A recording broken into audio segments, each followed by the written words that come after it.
How to turn off end-to-end encryption on Messenger app. Let's get started. Launch your Messenger app. Here we go. Make sure you have already logged into your account. You will land to the chat section. The very first thing you want to do is restrict the chat. So go ahead and open end-to-end encrypted chat.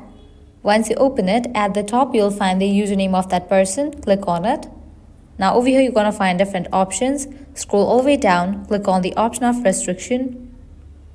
Restricting someone will move the chat out of sight and hide their activity. Click on the option of restrict. With that, end-to-end encryption will be disabled for this conversation.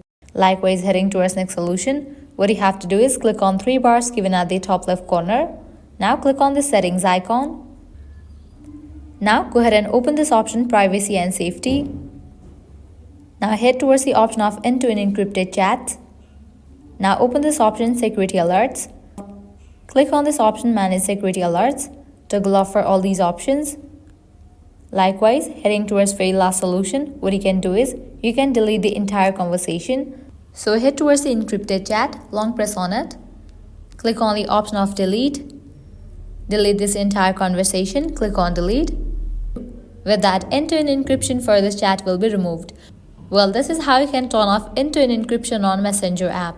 At the end, if you guys find this video helpful, don't forget to like, share and subscribe. Thank you.